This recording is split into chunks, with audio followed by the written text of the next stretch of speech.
go. 49ers are paying Brock Purdy $50 to $55 million. That's a big mistake.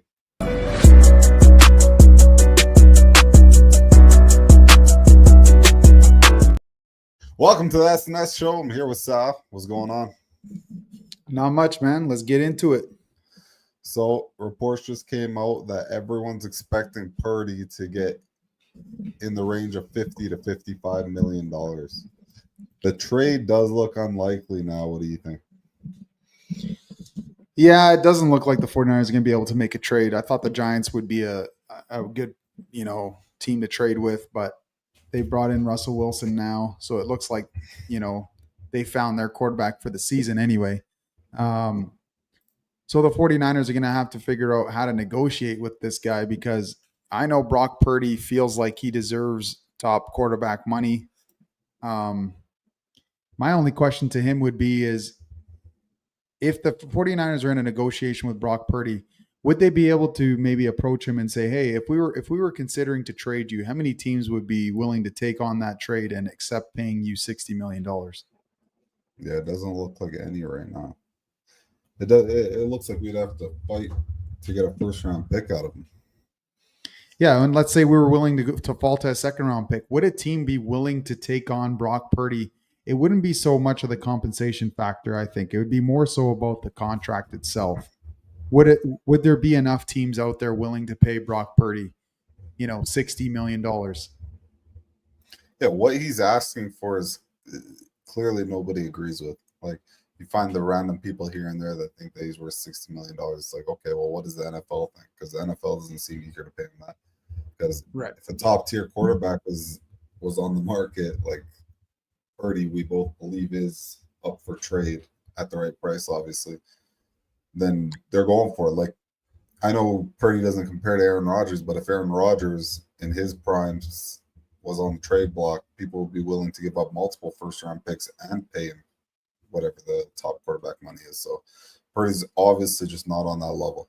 I stand by the fact that I think it's because he's a seventh-round pick. If he was a first-round pick, he probably would have already been paid $55 million. So that sucks for Purdy. He probably knows that, and the Niners will probably look past that eventually. I think he'll get paid what he wants eventually. See, if I'm the 49ers, I don't necessarily pay him. I mean, I know there's a lot of pressure that the 49ers should pay him and that he should get what he's asking.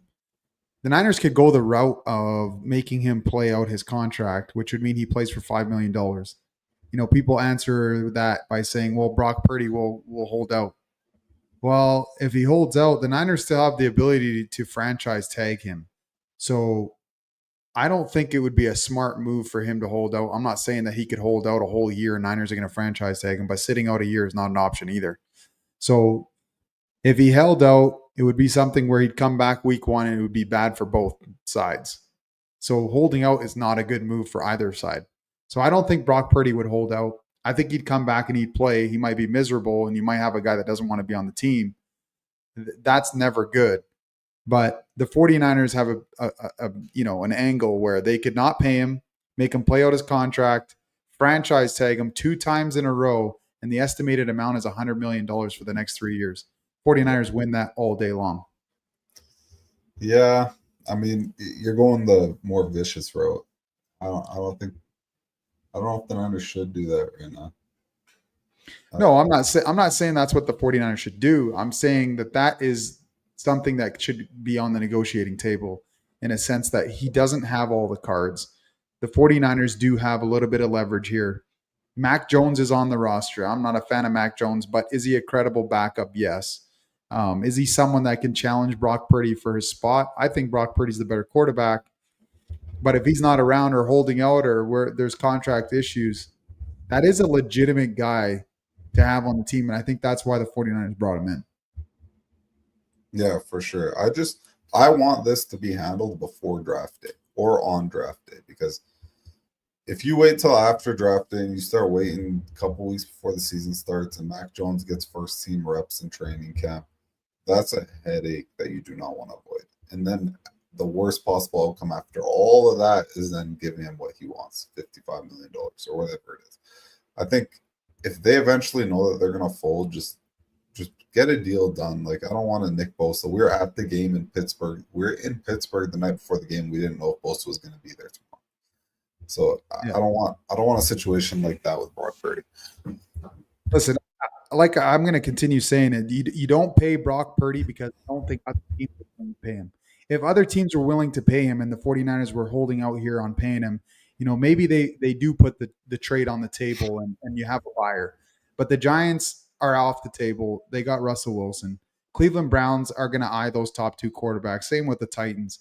I think your best trading bet is the New York Jets now, who are at number 7. But are they willing to give up the 7th pick for Brock Purdy? If I'm the New York Jets and I don't think that I can get a quarterback at 7 that is a legit quarterback, definitely something to consider. Now, if you're the 49ers, would you be willing to part ways with Brock Purdy for the 7th overall pick? I think that's a bit of a stretch for the fan base. But if you're John Lynch and you don't want to pay him 50 to 55 million or 60 million, could be a good answer to his problem right there. You get him at 7, or you get the 7th pick, and Niners can go heavy on defense. I hate the fact that we'd be relying on Mac Jones. But you could also bring in another guy. There's a guy in New England that a lot of people have been talking about that, they trade for a 3rd round pick. I like that trade. I think Joe Milton would be a good fit for the Shanahan offense. I like that idea of the Jets because it makes sense for both sides. The Niners would be settling, in my opinion. Like if you don't think Brock Purdy's worth the 1st round pick, you're crazy. That's what I think. He's a good quarterback in the NFL. They don't come by often, but it's not necessarily the fact that he's worth a 1st round pick or not. I get it. You have to convince. Yeah, you're going to have to convince the Jets to pay him $60 million or whoever it is that takes on that trade. And that's going to be the deal breaker. The same reason the 49ers don't want to pay him, another team may not want to pay him. Right, but I don't think I'm not looking at it that way. Like the Niners are a good organization. We find a way to be competitive majority of the years. So if I'm a team like the Jets, dude, like you guys have already made so many mistakes. What's another one? You guys got to continue to take gambles until you hit. That's the way I would look at it. If I was the Jets general manager, I got to take a gamble until I hit. Hopefully, I'm the one to hit before I lose my job. Like Aaron Rodgers was a gamble. He failed. I think Purdy's a safer bet than Aaron Rodgers was at that time. And they paid Aaron Rodgers good money too. That's true. Well, then the other thing is, okay, so the 49ers decide to keep Brock Purdy and they pay him $50 to $55 million. What do you think the chances are the 49ers winning a Super Bowl with Brock Purdy getting paid 50 to 55? If you're to ask me that question, I would say maybe in 2 to 3 years when 50 to 55 million isn't anywhere near the top paid quarterbacks. The problem is we're going to have to wait a while till that happens. 49ers are well aware that Brock Purdy is not a 50 to $60 million quarterback. The reason why I say that is this deal would have been done.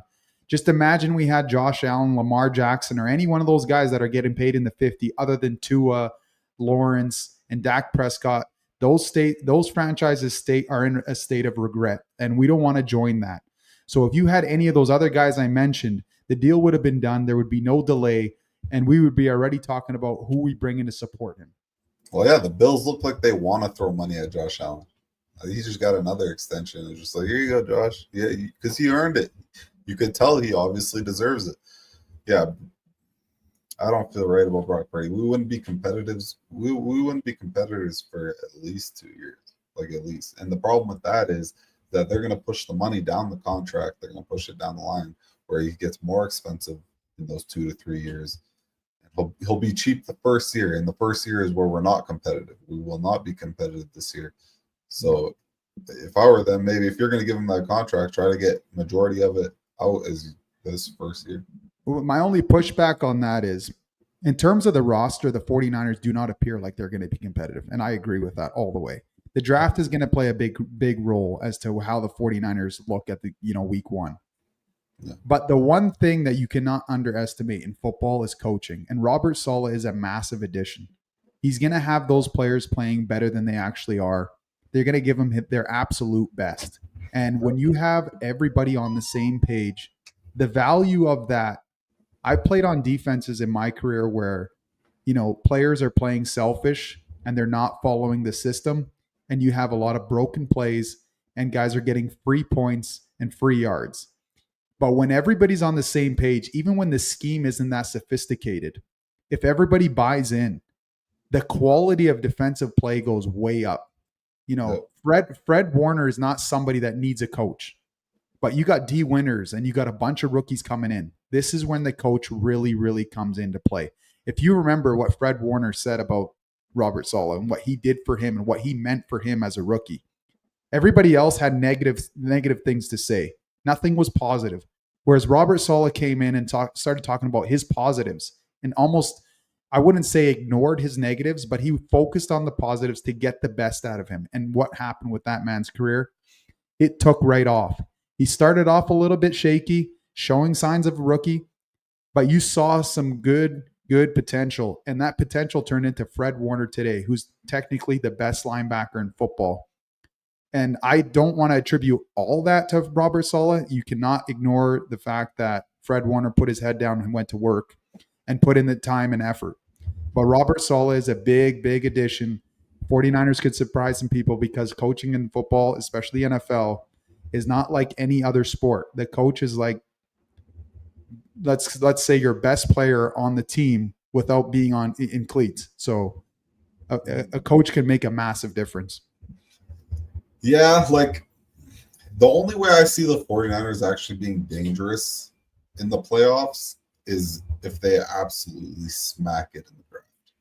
Other than that, like I agree with what you're saying. The coaching is a big deal, but it takes time to develop these players and like rookies. So I still think it takes more than a year for any of them to become great. Like D Winters we've had, and he could be a stud linebacker, but we just haven't found out yet. He hasn't been on the field enough, and he hasn't had a good coach. So I get what you're saying. I don't see it happening this year. I see us being, like I said, 10-7, probably a wild card loss. I mean, let's talk about this. Somehow the Niners are still favored to be NFC West division winners.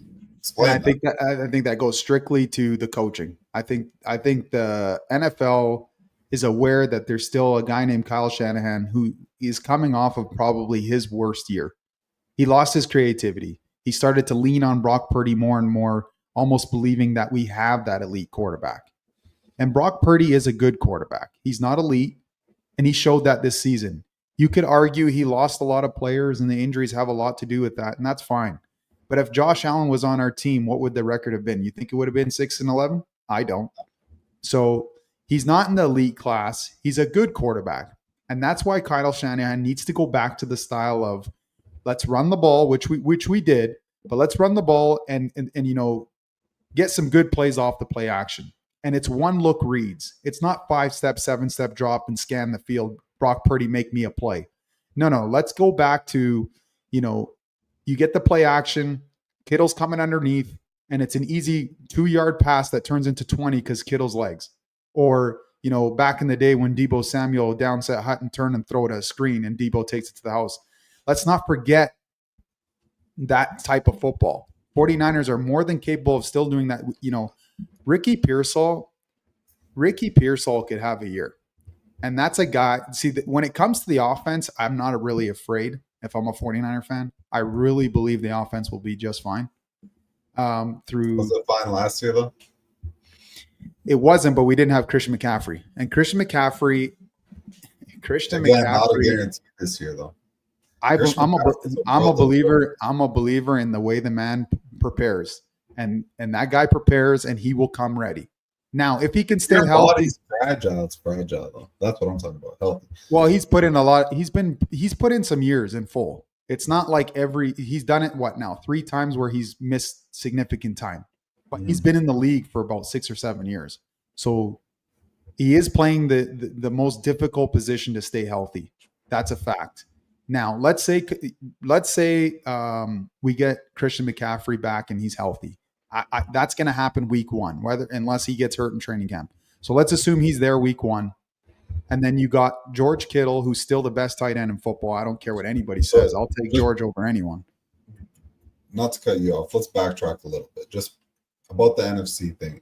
Is Kyle Shanahan better than Sean McVay? Like, let's be honest. I don't think he is. I think Sean McVay's done more with less. To be honest. I mean, you definitely have an argument with Sean McVay. Sean McVay is a good quarterback. Matt Stafford's probably the best quarterback in our division. I'm not going to dispute that. But to say that McVay is better than Shanahan, he's got a Super Bowl to he's got that Super Bowl in his favor here for the argument's sake. Mm-hmm. But Kyle Shanahan has done a lot of good things in football. He's taken a lot of young quarterbacks and made them into something. Look at Robert Griffin III when he was at his best. That's under Kyle Shanahan. Look at Jimmy G. That's under Kyle Shanahan. Look at Jimmy G without Kyle Shanahan. And now you got Brock Purdy. Trey Lance was somebody that he couldn't work with, and Trey Lance should have never been drafted, and I hated that pick from day one, and we already discussed this. Mm-hmm. So, okay, sure. Let's say McVay's a little bit better. It's not anything significant, but we have Robert Saleh. So you technically, and then we added Gus Bradley too. So that's 3 head coaches on this roster. And, 2 of which that are legit. I think Robert Saleh is a legit head coach. Whatever happened down there in New York is crazy. I mean, look what you have a chance in New York. And here's an example of how important coaching is. Robert Saleh when he was on the Jets and Robert Saleh when he left the Jets. There's a significant difference there. And the Jets players voiced their opinion of how they disliked getting rid of Robert Saleh and how it affected the roster or the locker room. So Robert Saleh is a massive addition. I'm going to keep saying it. I'm excited because I remember 2019.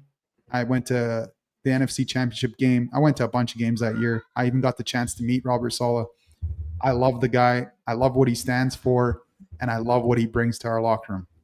Now, I just wanted to move on to draft importance.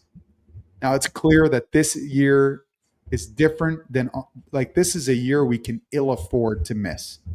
Now, I'm not saying we got to go and hit every single pick. It's highly unlikely. Expectation is a little bit too high. Yeah. But we need to hit. And where do we need to focus?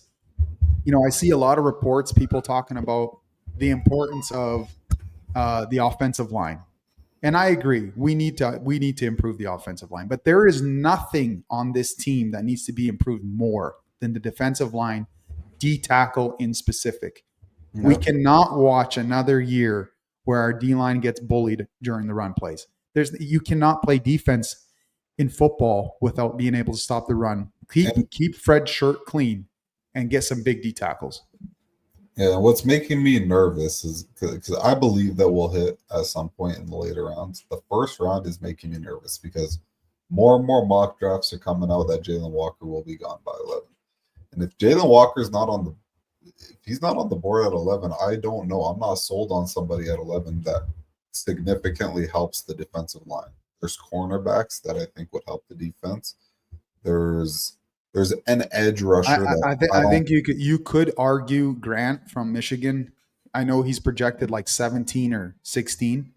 Yeah, it's not a huge reach, and that's a guy that fits exactly what we're after. I don't want to take a reach. I know that's the need. D tackle is the need, but let's assume that we can't trade back. We don't have an offer, whatever it is. Because I don't know if anyone will be willing to trade up to 11 unless they're completely in love with the player. But Kenneth Grant is still a reach, and he's not necessarily a reach. I mean, realistically, taking him at 11, you're still getting the second best or third best D tackle, if I'm not mistaken, on the board. It's top 3, yeah. Yeah, so it's the importance of that position on any team. It's rather big, and it's definitely something that the 49ers should consider. Or trading back. Trading back is another option. That's the best option, in my opinion. If Walker's off the board. Yeah, I'm a huge fan of Walker. I definitely want Walker on the team. Jalen Walker, he adds 2 elements. The guy runs a 4.5 40. Jalen Walker joins our team. That day that he joins the team, he helps you with your pass rush on third down. And you could technically play him at linebacker to fill the loss of Dre Greenlaw, the biggest loss. And, he flies around. He's 4'5", plays at Georgia. He's played against the best, and he showed he can do it. Oh, yeah, he's a dog. I like him for sure. I don't know how I feel about not taking a D tackle in the first round, but So let's say the 49ers land Jalen Walker in the first round and we don't trade back, we get him at 11. Second round comes and the importance is D tackle now. Like, I mean, 100%. you didn't get it in the first round. So who do you expect? Who do you think the Niners would take a second round? Who do we expect to be there? Okay, Tyreek Williams will be there. I'm a big fan of him. I'm not 100% sure he'll be there. I think he should be there. Yeah, you're right. It's not 100%. He could be an early first, early second. But majority of mock drafts do have him falling to us in the second. I know your guy. What's his name again? Deion Walker. Deion Walker. I think he'll be there for the third. I think that's a sneak third round pick. I would agree with you 2 weeks ago. He's climbing now. People are starting to pick up on it. Well, I'm hoping that the whole time I've been saying that would be a great third round pick. But anyway, a lot of people have hate on him because he didn't have a big year last year. But you can't ignore the work that he did before that. He's a freak. He's 6'7", 331 pounds. He's a man. But this is one thing that I think that could happen. I think the 49ers have Harmon very high on their list. And they actually went and watched his pro day, and they went with a squad. It wasn't just John Lynch. There was scouts. Yep. It was a staff that went out there, and it's not just to see him. They have an offensive tackle of interest. You know, they have Jeffrey Bossa. They have some guys of interest, and Oregon's done well for the 49ers. You think of the Oregon players that we brought in; they've done very well. So between Buckner and Armstead, so I think the 49ers will either trade back in the first round if Jalen Walker's not there. I do believe the Niners I think they want Jalen Walker. So if they get Jalen Walker, I think there's a possibility the Niners will have their projection list that they've made for themselves and where they think Harmon falls. And as soon as the players start to tick off right before him, and it's not where their second round pick is, they may not wait and they may trade up. I could definitely see them trading up to get Harmon. If he's available at 27, let's say. Let's say the Niners have him projected 27th. I've seen some boards. I've actually seen some boards recently that he's 23rd.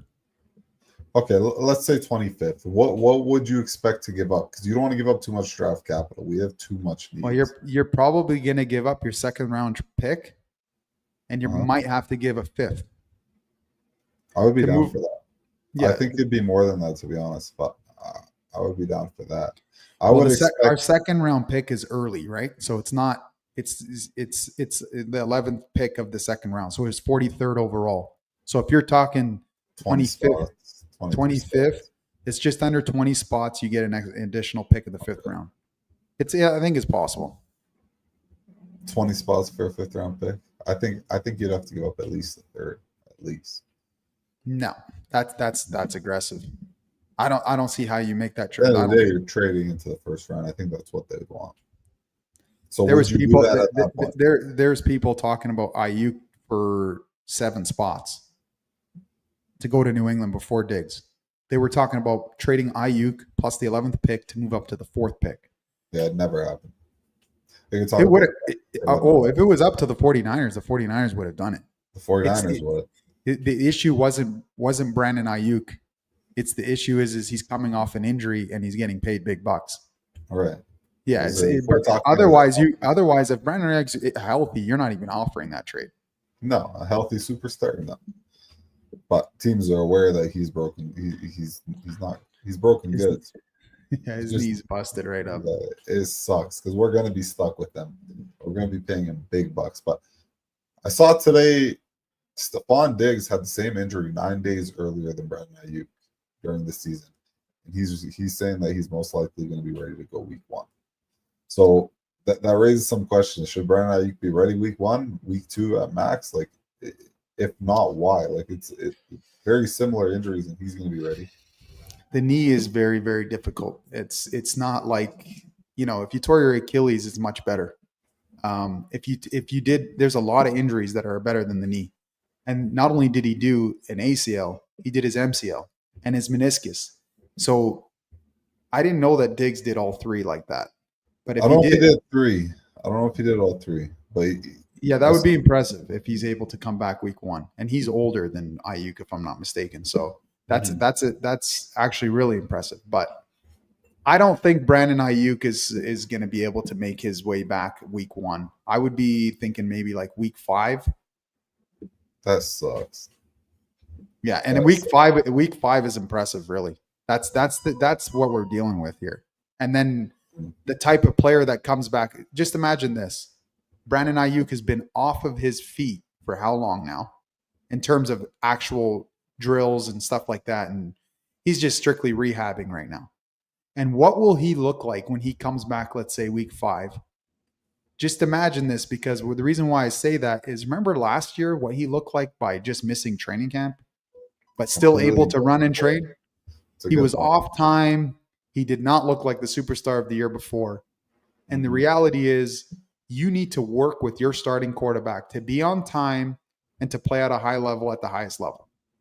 The speed of the corners and the speed of the defense is real in the NFL. So all it takes is one false step and it's a pick 6 on your out. Or, you go a couple of yards deeper than you're supposed to, or a couple of yards shorter than you're supposed to. Now the corner's jumping the out. So, Yeah, that's something that we're going to see. We're going to see that. It's a good point, because he was completely off rhythm. Like, not just in terms of his route running and the timing, but he started dropping balls. He looked like a completely different player. Yeah, that's not even coming off injury. So no wonder why the 49ers are having a tough time trading him. You guys will probably have to accept the 7th round pick, 6th round pick at best. Yeah, the Niners, if they trade Brandon Aiyuk, it's not about money. Or sorry, it's not about compensation. It's strictly about money. They want to get rid of that contract. I don't even believe it's John Lynch and Shanahan that want to get rid of it as much as Jed York. Jed York saves $120 million, $22 million as of April 1st. This is a thing that's great for him. It's not so great for the 49ers. They get nothing back. A 7th round pick for an all-pro receiver is not something you sign up for. And it's funny. You remember how John Lynch used to say, I don't like getting rid of good players? Well, now we're just selling them for free. It's true. Now he has no choice. He's being told he has no choice, guaranteed. Yeah, he's definitely lost his, I don't want to say his role, but he's definitely lost some power. It feels like Prague and Jed York are in their heads now, and it's their show. Not in full. I do believe that Kyle Shanahan, especially when it comes to the draft, Kyle Shanahan and John Lynch will do their thing. But it comes to the finances, it seems like they've lost a little bit of power. Well, maybe Jed York saw what the Niner fans were seeing, which is, we're getting older. We keep dumping money into this team that's trying to compete but is not good enough. We're paying players, like the fans are mad about paying players that can't stay healthy. Imagine what Jed York's thinking. So it makes sense why they went this route this offseason. I'm excited for it. I hope it doesn't take too long to develop the young talent, and I hope we get it quick through the draft. We just can't mess up. Do not mess up in the first round. That's all I ask. Yeah. I mean, I don't think they messed up last year per se. It was just weird that we have Brandon so going It's into a week positional 1. mess up. It is a positional. It was strange because going into week 1, you had Brandon Aiyuk, you had Deebo Samuel, you had Joanne Jennings, you had George Kittle, and McCaffrey technically to come out of the backfield. He didn't end up playing week 1. It ended up being a stupid saga going on in San Francisco. But so you had all these passing weapons, and for whatever reason, the 49ers ignored O-line and they went receiver. Now imagine they had went O-line there, and I shouldn't even say that, because it ended up working out now that we got Pearsall, because now he's a need. You lost Deebo, Aiyuk is injured, and you got Jawan Jennings outside of that. Jacob Cowing, the Niners haven't really given an opportunity to, and it seems like the way Kyle Shanahan works is he doesn't really give rookies opportunities. Yeah, okay. The thing I don't like, regardless, it's not the same between running backs and wide receivers, but you can replace a receiver unless he's a Julio Jones or Calvin Johnson or Randy Moss. Don't tell me you can't replace Ricky Pearsall with a 2nd round pick if I gave you one. You can. It's very possible. Well, I really believe Ricky Pearsall is going to surprise you and many others this upcoming season. Just remember the game against the Detroit Lions. Now, if you are not a pretty damn good receiver in the NFL, it's hard to come up with 140 yards. He had 140 yards. Not a lot of fans have. I don't know if people realize that, because that's 140 yards, and I think he had a touchdown. That's a big time game. It's a big time game, and I like Ricky Pearsall. I think he's a good wide receiver. But what I'm saying is, how hard is it to come by those in the second round? Like you say the same thing about a running back. A running back could have a sick game. You got to be sick to have a big game in the NFL as a running back. But I could replace a running back in the third round, fourth round. So I really dislike that pick, not because of the player, but strictly because of the position. The only way I could dislike it more is if we drafted a running back in that same spot. Yeah, I think last year the best bet would have been O-line for first round. We ended up with Pearsall. Pearsall ends up benefiting us this year more so than last year. But if that would have been the pick, the Niners didn't do that. They chose to go receiver. And this year they cannot go outside of the position of need. They really, really need to focus on what we truly need, and that is D-line and then O-line. But I would focus mainly D-line first. Let's do a quick mock draft here, and then we'll shut her down. So we'll go do this real quick. It's funny, in this mock draft here, Hunter always goes to the Bears right before us. Yeah. That would be crazy. So, yeah, exactly. So we're going to go with Jalen Walker like we discussed. We really believe Jalen Walker's the pick here. There are some, like this guy here, Jahad Campbell. I'm a huge believer in him. I think this guy's a serious linebacker. I think he's the kind of guy that plays like Greenlaw. He comes with tenacity. He comes with speed, and he's everywhere. Alabama linebackers are nasty. See, Kenneth Grant here is projected 21. You know, the Niners would have to trade up to get the premier D tackles. Yeah, but we'll go Jalen Walker there. See what falls to us in the second round, because I mean, technically we could do a trade and move up, but it's not realistic because we don't know exactly what the 49ers are going to do. I do believe the Niners would trade up to keep Harmon, but let's just ride it out. So Harmon is gone. There's Tylik Williams. There's your guy. Click that D tackle spot. Let's see. Let's just make sure. Click the D tackle. Click the D tackle position. I like Alfred Collins and Walker. We're going to try to get with our next pick. But yeah. I think Tylik Williams is the guy here. Yeah. Gave us a B. What is it? Somebody just took Deion Walker. Correct, man. That sucks. It looks like he is climbing boards. Alfred Collins is still there. That's your next best player for the position. We got him. So we lose Deion Walker, which is a guy that I really want. But Alfred Collins, Tylik Williams, I think you could ride with that. Yep. I like it. So they're showing the importance of addressing D-line. Yeah. So next position, probably be on the offensive side. Either offensive tackle, center, a running back is always a possibility here with Kyle Shanahan. It's pretty likely. If Scadaboo is available right now, I think that's where he goes. In real life. Your second, third round pick is Scadaboo.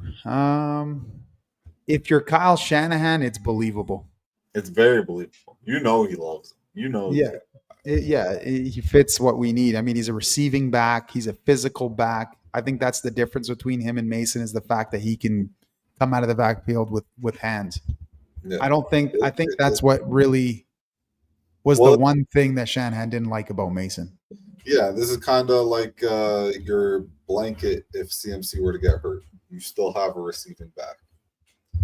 Yeah, Isaac Guerendo's very much a receiving back. I just wouldn't trust Guerendo with the load, whereas Cam Scadaboo has shown he could take the load. That's true. That's a good point. But Makuba's a great pick here, but I'm going to take a chance on that and go here. Yeah, I like it. Because it's realistic. It is. And if we can get Makuba, then you got a starting safety, and we get him. That would be. I would not be against this. That list, I would not be against that at all. Nope. I'd be very excited about this so far. The only thing I haven't watched much of Alfred Collins tonight. He's a man. He's a good player. Oh yeah, he's a physical player. He'll hold his ground. I think here. So there was my guy that I like. I do like him. I think he's like a Jahmyr Gibbs type running back. He runs a 4.32. He's the same height, 3 pounds difference. Very much like him, just probably I would say not as good as a player as Jahmyr Gibbs, but he has the type of abilities Jahmyr Gibbs does. But I think now you got to look at corner or O-line. Yeah. Probably going offensive tackle here because really defensive heavy, which we need so far. See, I don't know why the 49ers, everybody keeps saying the Niners are going to take a tackle. The reason why I say that, the Niners like Colton McKivitz. I'm not going to say I love the guy. I don't, but he's been in the offense when it's worked. And I think that's going to stay that way. And then you got Trent Williams at left tackle. I think the issues right now with the 49ers offense in all actuality is Jake Brendel and no left guard right now. Is Jake Brendel the roommate of Brock Purdy or is it McKivitz? I always get that mixed up. I'm pretty sure it's McKivitz. But Jake Brendel has to go. And you lost Aaron Banks now, so that means Burford gets bumped up unless we get somebody in that spot. So I don't know why everybody keeps saying that we need a tackle. I get it. It's a good position to draft because Trent Williams is getting older and McKivitz isn't the best. But I think as of right now, the true needs are left guard and center. Right guard is locked down by Purdy. Nope. Okay, I just want to make it clear it's neither of those alignment. It's Nick Zakel. So. Yeah, I didn't know that. I like Jake Majors as our center. So I think it's a little early here to take him. But there's lots of times where I hold off and then somebody jumps up and grabs him. Okay, let's go at corner then because they're harder to come by. Corner, there's Kobe Bryant. I like him. I really believe Kobe Bryant's a good player. He's a good coverage guy in man. And the 49ers are not going to be playing as much man as they did last year, that's for sure. I can assure you that. We'll be in cover 3 more than we will be in man. Yeah. Or some kind of a disguised zone. Whereas last year it was like, maybe we play zone on early downs. But on third down, you knew it was either going to be cover 0 or cover 1 with, cover 0 being like a 6 or 7 man pressure, or cover 1 just freaking sending 5 or 6 and just constantly being called plays against where like basically everybody that played the Niners just designed plays to beat man because they knew on third down they're going to be in man. Drag routes, wheel routes, it all came out on third down. You knew it was a guarantee. Crossers like crazy. But yeah, I think Kobe Bryant's the pick here. Let's do it. Gave us an A+.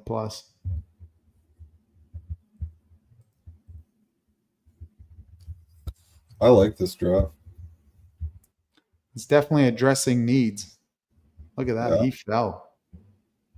That's crazy. What are we on? Pick 147. He's still there. Wow. Okay. I'm not used to seeing Tootin fall that low. Usually he's gone by now. I don't know if it's just the website or our projections changing like all the time. Likely this is updating with the projections.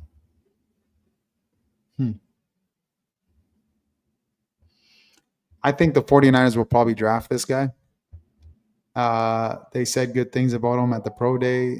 And like I said, the Niners went in heavy at Oregon. So he was one player that they looked at. They liked Jeffrey Bossa. I didn't hear much about Caldwell. Harmon's obviously off the board now, so it's looking like the way this draft is going, you'd have to reach here. Well, it's not a reach, I guess. He's projected 143. So it's not we're not going to be able to get the guard. I mean, Seth McLaughlin. Let's see what guards are looking like. Yeah, it's Seth McLaughlin that you'd have to take. And if I'm not mistaken, Seth McLaughlin's arms are short from what I remember. I'm going to check that right now.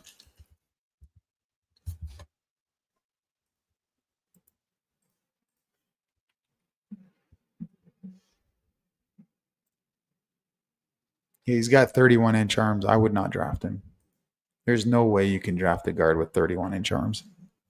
That's not to say that you can't be good with 31-inch arms, but you're up against it.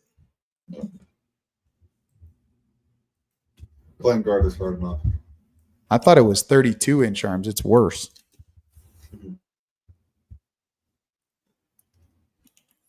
Okay, let's keep it realistic and take that Oregon tackle then. To be honest, at this spot, if he was there, I do believe they would pick him. Okay, then let's do that. Yeah, they were heavy at Oregon.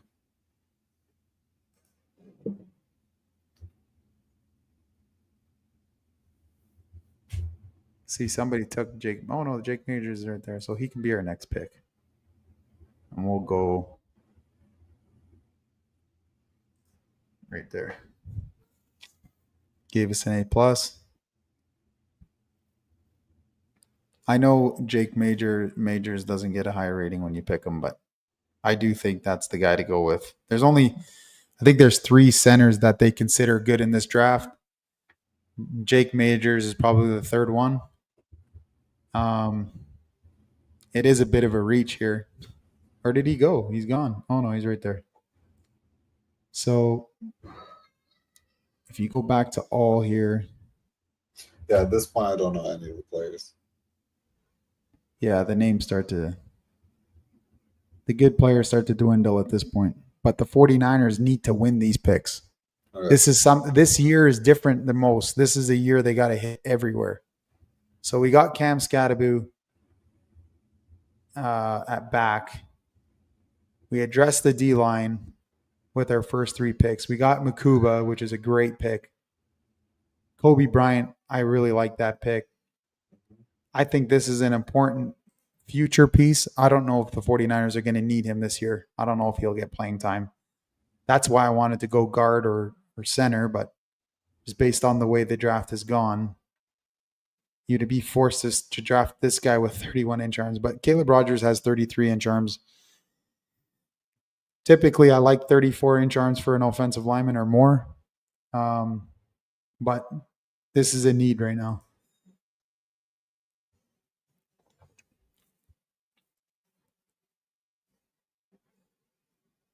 And then if you can get Jake Majors, there's your center to compete with Brendel. Hopefully get Brendel off the field.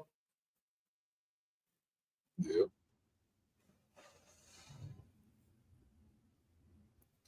So we got Jalen Walker as a linebacker / edge.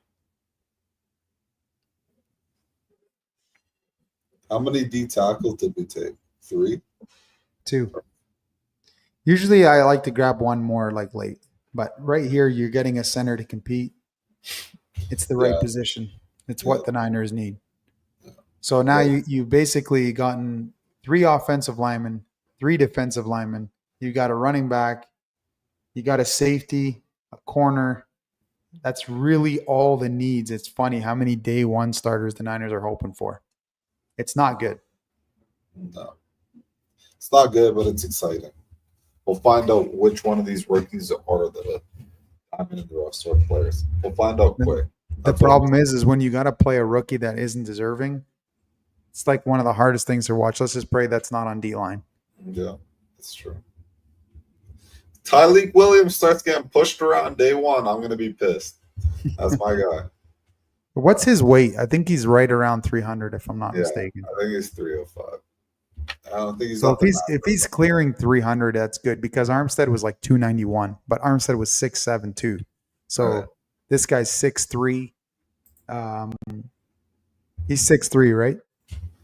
Or was it 6'4"? Yeah, okay. He's big. He's big. He's 6'3", 334 pounds. He's massive. 334. He's massive. He's massive. And he's quick too. So that's my guy. He just reminded me why that's my guy. He's quick. Check out Alfred Collins' measurables. I've watched the tape on Alfred Collins. I like what I see, but I've never really checked his height and weight. Okay, he has long arms, almost 35 inches. He's 332 pounds, 6'6". See, that right there is addressing the run stopping that the Niners need to address. I firmly believe if you leave Fred Warner, free to roam, and the way you do that is by getting 2 D tackles like that, that'll occupy the center and the guards so that they can't climb to the next level. And now you have Fred Warner flying around.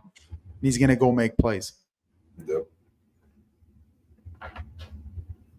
Yeah, Fred's probably sick of shitty tackles on the field. Yep. Seriously, you put on the tape, they basically, it's all about Fred Warner. You eliminate Fred Warner, that defense was in trouble last year. Yeah, Fred Warner played injured and still was good for us. Obviously, Fred Warner is better when he's not injured. It's just we need the Fred Warner to be healthy week 1, which we should get that, and then he'll be the leader of our defense, a very young defense led by Fred Warner, Lenore, and Robert Saleh and Bosa. It's crazy how quick the Niners decide to get young. We were the oldest team in the league last year, and now I bet you we're one of the youngest. Just like that. After this draft, they're going to be one of the younger teams. Well, for sure the starters will be. If you look at the starting lineup of the 49ers, it's going to be I think there's going to be 2 rookie D tackles playing football. And then you could argue there will be an edge player playing as well. All right. And then I'm hoping D Winters fills the void of Greenlaw. Sure. A lot of people speak good things of Curtis Robinson, so that's a possibility too there. And then when you go to corner, you got your 2 corners from last year, Lenore and Renardo Green. And probably one of the free agents is going to get plugged in. Yeah, I think that Brown guy from the Seahawks has got a shot. Yeah. And then unfortunately, if we don't get a safety in this draft, Jair Brown is back on the field. Listen, man, I played safety. That was a position I played, and I firmly believe first things first, you need to be able to tackle to play the position. Obviously, coverage and all that stuff is a big part of the game. But if you're constantly missing open field tackles, it's hard to have you on the field there. And that's exactly the reason why I don't like his game. No, yeah, he does it all the time. I was just watching tape of D Winters. The whole thing you see is Jair Brown dive the wrong way. He is so bad in open field tackling. It's bad. Yeah, and we seen him live in Buffalo that game. There's a play there where Cook goes to the house and he didn't look good. And those are the things that stick out in my memory when it comes to Jair Brown. Obviously, the younger Jair Brown was more promising, so hopefully he can go back to that. But if we don't draft a safety, Jair Brown is going to end up on the field. If we draft a safety, I think there's a good shot he takes Jair's spot. And then the other spot would be locked down by Malik Mustafa for sure. I mean, Malik looked pretty good last year. How much leeway are the Niners going to give Jair Brown? Because he was the 2nd-round pick. He hasn't been on the field a crazy amount. So I don't know if they're going to be willing to move on from him early. If we put up with Devontae, it'll come down to the draft. If you land a Makuba in the 4th round like we just did in that mock draft, there's a good chance he's on the sideline. Makuba's a little undersized, but he plays big. Makuba comes and he brings a load. Like he can lay a lick. Yeah. And he's great with ball skills. He gets interceptions. Makuba's a good player. Yeah, Jair Brown, he'll be the week 1 starter. It'll just come down to when is he going to mess up. Now, when's he going to be put on the bench? Yeah, and then on offensive line, you're probably going to have a rookie left guard unless Spencer Burford can become a man and take that job. Burford, a lot of people blame Burford for the Super Bowl where he didn't block Chris Jones and he let him walk right in and destroy our touchdown opportunity there. I still give a little bit to Jake Brendel because he's the one that determines the pass protections. And we're one of those offenses where the quarterback kind of has nothing to do with it, which is crazy. But Kyle Shanahan, that's the way he runs it. He has all pass protections being controlled by the center, and that happens to be Jake Brendel. And I'm not sure if that's the reason why Jake Brendel has a job, because his abilities suck. He gets pushed around. We sucked in 4th and 1. We sucked in the red zone. And I'm telling you right now, he had a lot to do with it. Oh, yeah. The run game wasn't the same at all last year. For sure, he has a lot to do with it. Yeah. Well, just put on the tape and watch a man get bullied. Nope. Anyway, I would say to conclude is the 49ers need to hit this draft and they need to go defense heavy and then fill in a guard and a center at some point in this draft. And I know they're going to get a running back because Kyle Shanahan's the head coach. But outside of that, let's focus on an edge player, a couple defensive tackles that are going to make a difference. So they got to go early with those 3 picks like the way we did. We grabbed Jalen Walker, and then we grabbed Tyler Williams, and then we grabbed Alfred Collins. So we really, really addressed the need of being able to stop the run and put people in, 3rd and long. And the way you do that is by stopping the run. You cannot give up easy yards. Yeah, if it's any other way, come draft day, man, we are not going to be happy, people. We are not going to be happy. It's not E-line early. Let's just hope and pray that we've learned that, this constant first round reach, like Ricky Pearsall, I'm a fan of him. I think he could be having a big year for us this year. I've said that before, but I felt like that was a little bit of a reach. The whole league felt like that was a reach. I think Trey Lance was a reach. Never mind the fact that he had a shitty career and he wasn't it. It was a reach. He wasn't the right guy. Even Justin Fields would have been a better pick. And that's easier to say now than then. Yeah, I remember. Yeah, but I remember telling you specifically this could go down as the worst trade in NFL history. I remember telling you that. And I was like, nah, man, let's go. No, and I said that because I hated the fact that we put our franchise on hold for a guy that's coming out of North Dakota who played minimal snaps and throwing to wide open NFL receiver that happens to be in Division II or Division I AA. Not to mention it's not who the coach wanted. So that just makes it a whole bundle. Which is crazy too, that you would invest all of that capital into a guy that the head coach didn't even want. And the issue with that is when Trey Lance came in, you could feel that Shanahan felt that this is the wrong guy and he had a short leash and that he didn't open up his offense with him. He didn't trust him. It was literally high school offense. It was quarterback keeps. Like it was the most basic vanilla stuff of all time. It was hard. But it's because of the inconsistency in Trey Lance's arm. He can throw you a laser beam on point, and then he'll throw you a ball, and you'll just be like, "Is that the same person?" Because he did that. We seen him do that. He would find a way to just turn over the ball, whether he fumbled the ball or he threw a pick. He just didn't look comfortable. Is the best way to describe him. We'll get to see it again soon. I saw the reports coming out that he's likely coming to CFL. So we'll get to see it live. Yeah, if he goes to the CFL, it's his best option. He goes to the CFL, he gets an opportunity, one, to play, which is something that he desperately needs. He needs to be on the field to get better. And then the DBs are not as good. Now, don't get mistaken. When you come to Canada, there's one extra DB on the field, and the field is much bigger. So the throws, if they're not on time and they're not on point, it's easy to get an interception in the CFL because it's a far throw. So don't kid yourself. They're still really good football players. I'll never forget what I think it was Chad Johnson. He said when he came to the CFL, he thought he was coming up here to have a good time. And when he got up here, he was shocked with how good they were and that they all could be in the NFL. That's what he said. So if Trey Lance thinks he's coming up here to, shit on guys and have a good time, it's not going to be as easy as he thinks. He's going to need to bring his book and be prepared. He's going to have to be prepared. It's not going to be a cakewalk. I'm rooting for him, even though he screwed our franchise. Actually, it's not his fault. He didn't screw it. I'll take that back. But even though he didn't work out, I'm rooting for him. I want to see him be good. Okay, let's shut this down. Thanks for watching, guys. If you haven't already, subscribe, drop us a like, and drop a comment. If there's anything that you wanted us to talk about in the future, we can do that. So yeah, until next time, take care.